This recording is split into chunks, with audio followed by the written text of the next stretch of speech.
All right, good evening, Mayor and Council.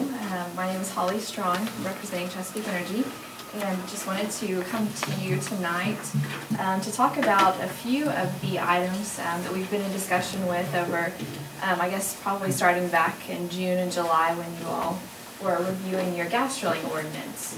And as we were going through the ordinance and kind of reviewing it and looking through some of the items, we boiled it down to maybe three different areas that we would like to kind of bundle the languages that we're looking at under the umbrellas. And one of them would be environmental issues.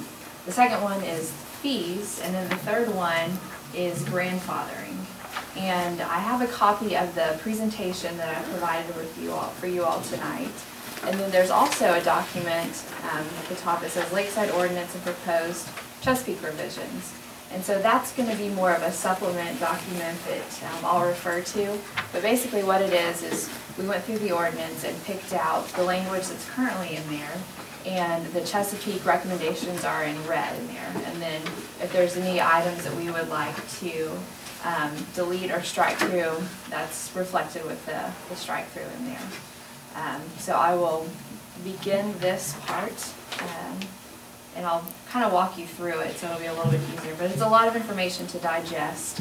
But basically tonight we just wanted to run through it and bring a couple of items to the forefront for discussion. So why consider the ordinance revisions?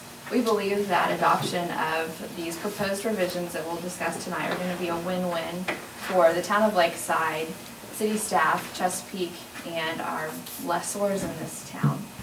One of the things that we're looking at doing with the proposed revision would be to eliminate any duplicative testing. This is going to ultimately save taxpayer dollars. It's going to reduce the amount of work required by city staff, and it's also going to allow the existing regulatory agencies, such as the TCEQ, to operate as they are intended and operate as they do on a very daily basis. And another thing to consider is that restrictive drilling ordinances could affect the development potential of future wells, impacting potential royalties.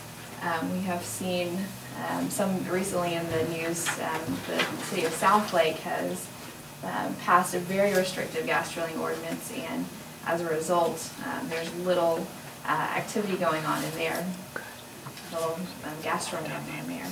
One of the first items under environmental issues is going to be air sampling. And the first page, pages 1 to 2, is what the current ordinance reads. And what we're proposing is that we stick with what the TCEQ has in place already. There's been numerous third-party studies on regional natural gas operations that consistently show no cause for concern. And you all were provided with a letter from Brian Borner, who is our Environmental Health and Safety Advisor, who is also with me this evening. And that letter outlined a few of those studies that we kind of picked for you all to look through. The studies are very lengthy. I've provided a copy to Diana for you all to review at your leisure.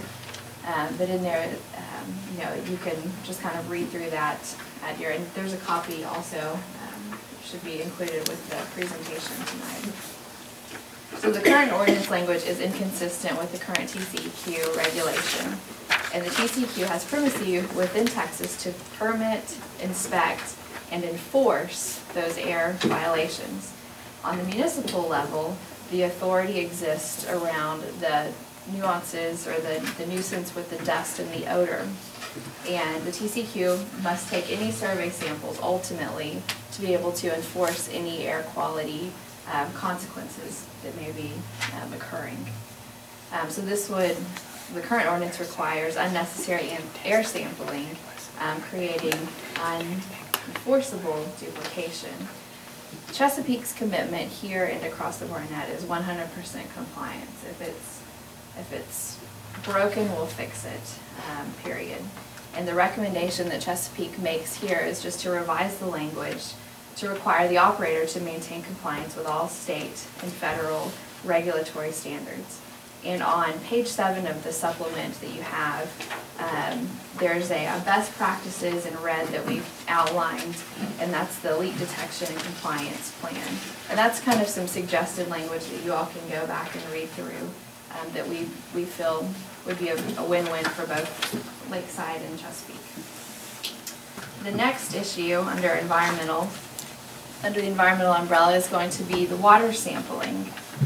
And on pages 2 through 3 in your supplement, it outlines what the current ordinance says. And one thing that we have experienced here in the Barnett is that there is no evidence of the existence of water well contamination resulting from Barnett Shale natural gas production. And again, I've got Brian Berner here who can answer questions if you have more specific thoughts or concerns if you've read about something to try and work through those or talk through some of those issues. And the current ordinance also shows a distance of 2,000 feet from the well bore that the water wells would need to be sampled. And Chesapeake believes that it's impossible to isolate the actual source of contamination of a water well at a distance of 2,000 feet. So Chesapeake recommends that the town of Lakeside conduct post-drilling and post-fracking sampling of municipal water wells within 300 feet of the well bore within 30 days of the conclusion of that fracking or drilling activity. And then the cost for such testing would be covered in the permitting fees. And so there's language on pages 2 and 3 in red. You can go back and look at that we would recommend for you to consider there as well. The third issue under the environmental umbrella relates to the lift and the line compressors. The current ordinance has setbacks in place, 600 to 700 foot setbacks in place, and mandates a lot of permanent structures to be surrounding these gas lift compressors. And by mandating those enclosures, like is represented in the presentation, it can impact the performance of the compressor, which goes back to impacting the performance of the well ultimately, and potentially impacting the potential development of those gas wells. And it can also prolong the activity on the site. Additional heat on this system can affect the well productivity as well.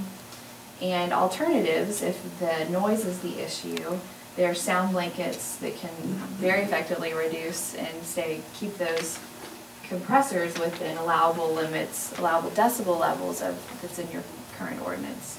The lift compressors they're often rented and not owned by the operators, making the permanent enclosure impractical to enclose a rented compressor within that. And then the 600-foot setbacks are not necessary to mitigate sound. Again, we can do that with the sound blankets or the shorter sound walls around the compressor. Chesapeake's recommendation would be require a permanent structure only if the lift or line compressors are unable to meet those allowable noise limits. And then Chesapeake would also recommend removal of the setback distance. And that is reflected on page 4 of the supplement.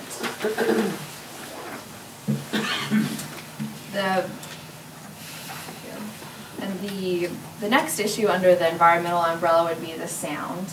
And the pre-activity sound survey that we do, it's 72-hour sound survey, measures the regular frequency. And that's conducted by a third party, and it demonstrates the ambient sound levels.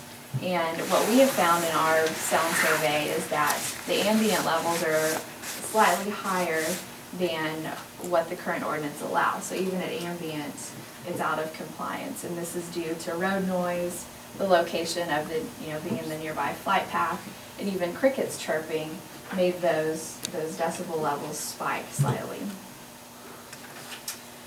Chesapeake's recommendation would be to delete the current ordinance language relating to low frequency noise.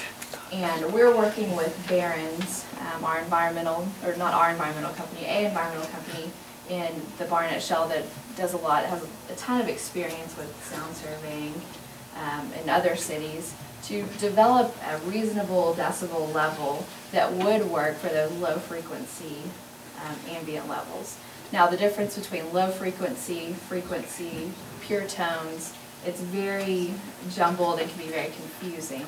And I've talked with a few of you all about having potentially at the next council meeting, having barons come by and providing a presentation and kind of explaining what that means, what can the human ear actually hear, and how can you have an ordinance that allows for a reasonable amount of noise on the site.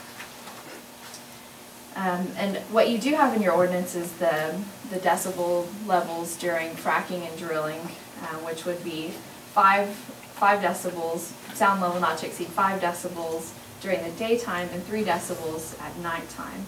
And then in the current ordinance for fracking, it says noise level not to exceed 7 decibels, and we would recommend 10 decibels, just bumping that up to up 3 decibel levels.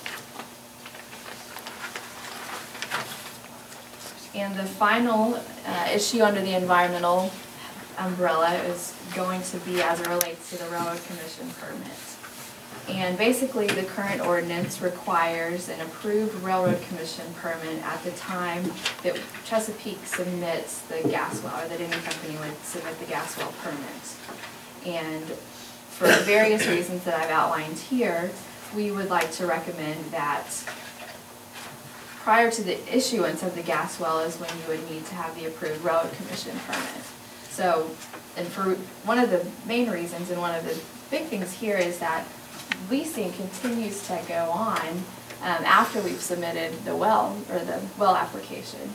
And so having our land team having to go back to the state and amend those permits constantly uses up resources, Chesapeake resources, state resources, constantly amending those permits as we take and expand our wellbores and our leasehold in that area. Another reason, because the city permitting process can be lengthy, especially if there's a council meeting involved or there's much work to be done with the surrounding community. We can go ahead and have that process started and not necessarily need an approved Railroad Commission permit in hand. And ultimately, any activity on that site requires a Railroad Commission permit as far as drilling goes. But our request is that the ordinance language say what it points out here in this box, which is on page 9 of your supplement document in red. And that says, prior to the issuance of a gas well permit, operator shall provide to the town a copy of the approved Railroad Commission permit to drill, but not before applying for a city permit. I'll move on to the second umbrella that we've kind of defined,